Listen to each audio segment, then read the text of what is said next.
Ang wika ay ang kaluluwa ng isang bansa. Ito ang nag-uugnay sa nakaraan, kasalukuyan at hinaharap. Sa pamamagitan ng wikang Filipino, nabibigyang boses ang ating mga pangarap, nararamdaman ang tibok ng ating kultura, at napapanitili ang diwa ng ating pagkakaisa. Ngunit, paano nga ba nagbabago ang wika sa paglipas ng panahon?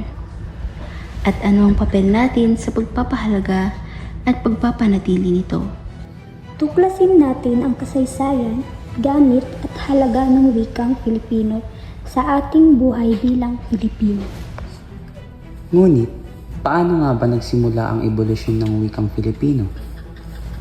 Ebolusyon ng wikang Filipino. Ang wikang Pilipino ay hindi nananatili sa iisang anyo. Ito ay patuloy na nagbabago at yumayabong kasabay ng modernisasyon. Mula sa impluwensya ng mga katutubong wika tulad ng Tagalog, Cebuano at Ilocano hanggang sa pag-aambag ng mga banyagang wika tulad ng Espanyol at Ingles. Ang Pilipino ay naging mas mayaman at malawak. Ang paggamit ng teknolohiya at social media ay isang aspekto ng polusyon. Mga bagong na termino at salitang hiram ang unti-unti nagiging bahagi ng ating bokabularyo. Ang wika ay nagiging salamin ng ating makabagong pamumuhay, ngunit nananatiling ugat ng ating pagka-Pilipino.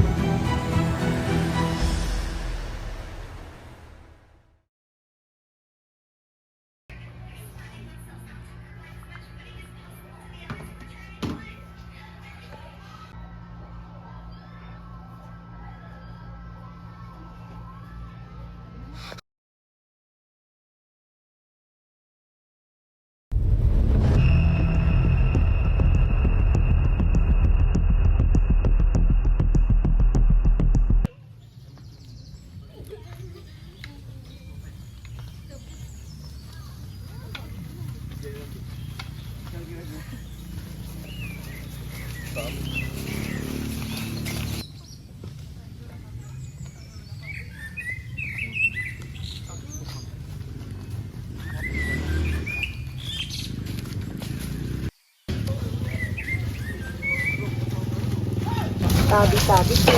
Kamusta? Mabuti naman. Ikaw, kamusta? Mabuti rin, salamat. Nagpapasalamat rin ako sa ating anito. Sa masaganang ani at mabuting pamumuhay. O siya, kami muna'y mauuna. Paalam.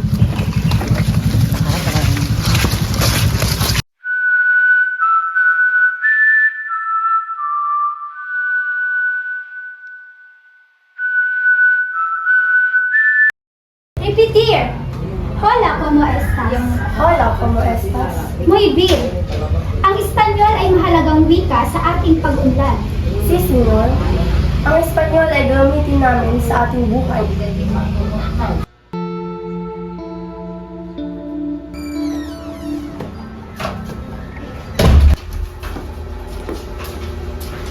Okay. Good morning, class. Good morning, sir. Okay. Repeat. Hello, how are you? Hello, how are you? Very good. The English language is essential for your future young ones. Remember, this is the key to success. Yes sir, ang English po ay gagamitin namin sa pang-araw-araw. Very good. Close enough, but don't worry. You will get there. Practice makes perfect.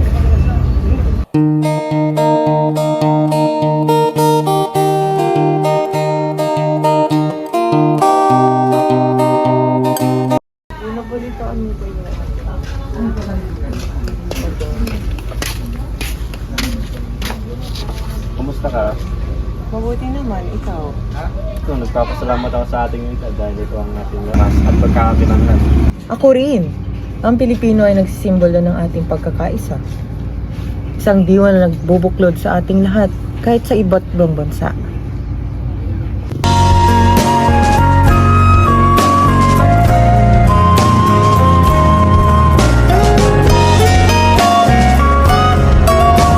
Kumusta kayo? Maayo ko, salamat unsa man imong balita. Mabuti naman. Nakakatawang makita tayong nagkakaisa-isa sa kabila ng ating pagkakaiba-iba. Tinuod gyud ang atong wika nagapamatuod nga mas kilahi-lahi. Usa ra gihapon ang atong kasing-kasing. When, kat naimbag ti agipusok, taad dayon ti tayo a Pilipino. Oo nga, ang wika hindi lamang paraan ng komunikasyon, kundi tulay sa ating kultura at pagkakaintindihan. Ang pagpapahalaga sa wikang Filipino ay isang mahalagang responsibilidad ng bawat isa.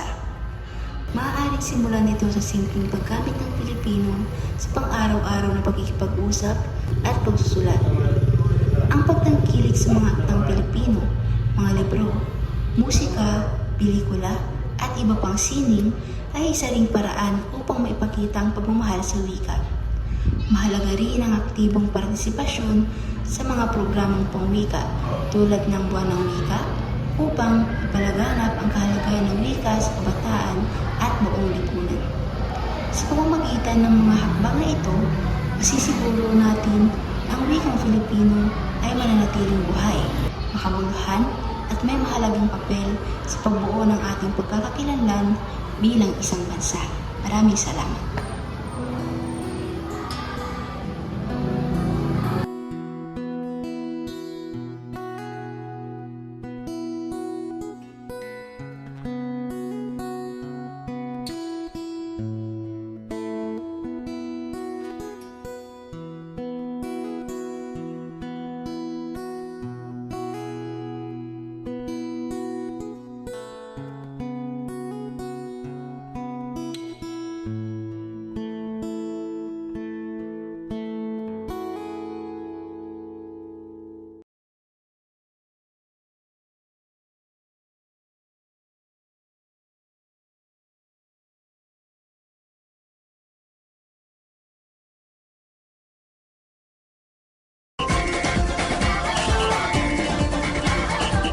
Minsay natuwa ang may likha, 7,000 pulo ang ginawa.